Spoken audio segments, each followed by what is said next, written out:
एक ऐसा अभिनेता जिन्होंने अपने करियर की शुरुआत स्टेज शो से की। हमारे लाइफ में मिरेकल जरूर होके रहे। जल्दी से चाय पी ले। ये एक्टर आए थे अभिनेता बनने, परंतु हास्य अभिनेता बन गए। एक दफा दिए थे जिंदगी में 10 रुपए, 7 साल हो गए हिसाब मांगते हुए। इस एक्टर ने एक साथ 16 फिल्में साइन किया। टुकड़ा चांद की टुकड़ा फूलन जैसे बोल देख के हमरा हो। ये एक्टर प्यार में इतने मदहोश हो गए थे कि अशोक कुमार के घर के चक्कर लगाते थे। मम्मी ओ मम्मी तू कब सास बनेगी मम्मी। इस एक्टर ने अपने वसूलों की वजह से फिल्मी दुनिया को अलविदा कह दिया।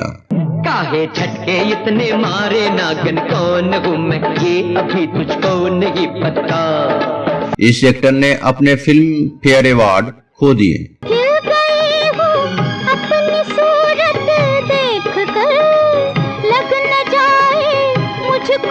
सिगरेट में गांजा भर के पी रहे थे और नशे में मारपीट कर रहे थे और कह रहे थे मेरी शादी नहीं हुई है।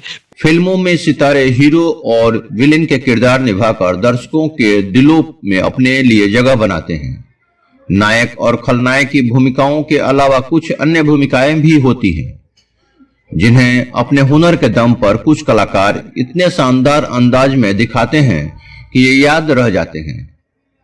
इस कड़ी में कॉमेडियन को नहीं भूला जा सकता। अपनी शानदार एक्टिंग और कॉमिक टाइमिंग के चलते कॉमेडी रोल करने वाले सितारे अपनी खास पहचान बनाते हैं। हिंदी सिनेमा में अपनी कॉमेडी से ऐसा ही नाम कमाया देवेंद्र वर्मा ने। देवेंद्र वर्मा का जन्म 23 अक्टूबर 1937 को गुजरात के कच्छ में हुआ था। देवेंद्र वर्मा के पिता का नाम बलदेव सिंह वर्मा और मां का नाम सरला देवी था। इनके पिता का चांदी का बिजनेस था। इसके साथ ही उन्होंने फिल्म डिस्ट्रीब्यूशन का काम भी हाथ में ले लिया था।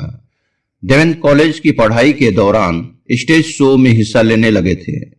वो मिमिक्री बहुत शानदार करते थे। Devendra north India Punjabi association के शो में स्टेज शो कर रहे थे।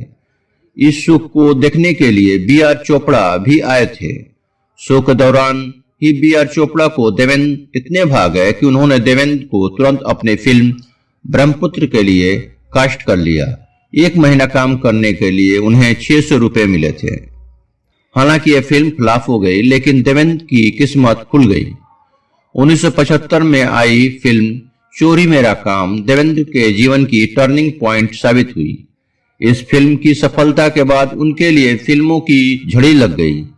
इंडस्ट्री में देवेंद्र के स्वभाव के बारे में एक बात सभी जानते थे कि वो ना नहीं कर पाते थे। यही वजह थी कि उन्होंने एक साथ 16 फिल्में साइन कर ली थी। इन फिल्मों के अलावा जिस फिल्म ने देवेंद्र को हर किसी का पसंदीदा बना दिया था, वो थी गुलजार की बनाई फिल्म अंगूर। इस फिल्म में देवेंद्र संजीव कुमार के नौकर बहादुर के डबल किरदार में नजर आए थे। उन्होंने एक ऐसे नौकर का किरदार निभाया जो मालिक को ही अपना भगवान मानता है और उसकी कई बातें ही मानता है। पर्दे पर इस किरदार को देवेंद्र ने इस खूबसूरती से निभाया कि उनकी मासूमियत पर लोग दिल हार गए और हंस कर लोटपोट हो गए। इसके बाद देवेंद्र वर्मा ने देवर, अनुपम, चोर के घर चोर, बेशरम, भोला भाला, लोक परलोक और गोलमाल जैसी कई फिल्में की। 70 के दशक में देवेंद्र वर्मा बॉलीवुड के इकलौते ऐसे कॉमेडियन थे जिनकी काफी डिमांड थी। देवेंद्र वर्मा ने 3 फिल्म फेयर अवार्ड फिल्म चोरी मेरा काम, चोर के घर चोर और अंगूर के लिए जीते थे। हालांकि ये अवार्ड उनके पास ज्यादा समय तक नहीं रह पाए। एक बार उनकी पत्नी को कुछ तकलीफ हुई और वो डॉक्टर के कहने पर कुछ समय के लिए चेन्नई रहने चले गए। 2 साल बाद जब लौटे तो उनका वो बैग खो गया जिसमें ये अवार्ड रखे थे। वह अपने असूलों के बड़े पक्के थे। असूलों के खातिर ही उन्होंने अपनी इंडस्ट्री को अलविदा कर दिया था। साल 2003 के बाद फिल्मों में वो क्यों नजर नहीं आए, इसका कारण उन्होंने खुद बयां किया था। एक इंटरव्यू में देवेंद्र वर्मा ने कहा था कि जब वो अपनी आखिरी फिल्म कर रहे थे तो इंडस्ट्री में नया पॉप कल्चर और स्टाइल आ गया था जिसका वह हिस्सा नहीं थे। उन्हें ये बिल्कुल भी अच्छा नहीं लगता था।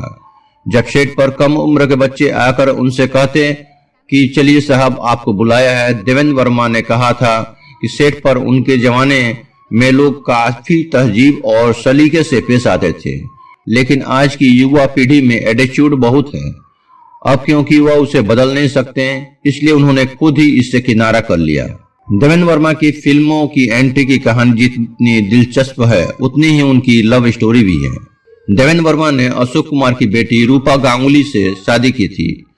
देवेंद्र ने अशोक कुमार के साथ कई सारी फिल्मों में काम किया है। एक दिन अशोक कुमार ने देवेंद्र को डिनर पर घर बुलाया और तभी उनकी मुलाकात रूपा से हुई। पहली ही मुलाकात में देवेंद्र और रूपा एक दूसरे को दिल दे बैठे थे। दिल में रह गई क्या क्या जवानी सह गई, देखो मेरा हाल यारो, मोटी पल्ले पे भारी है और मैं आभारी हूँ। जरा हंसिए जी, जरा नाजुक हंसिए ना, 100 ग्राम वाली नहीं, 15 ग्राम वाली। देवेंद्र ने लगभग 47 साल तक फिल्म इंडस्ट्री में काम किया। अपने ससुर अशोक कुमार के निधन के बाद वो रिटायर हुए। वो आखिरी बार फिल्म मेरे यार की शादी है में नजर आए थे।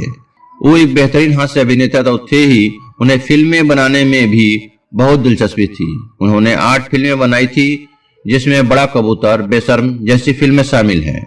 2 दिसंबर 2014 को देवेंद्र का दिल का दौरा पड़ने और किडनी फेल होने से निधन हो गया। हालांकि अपनी फिल्मों और अभिनय के बूते पर वे आज भी फैंस के बीच जिंदा हैं।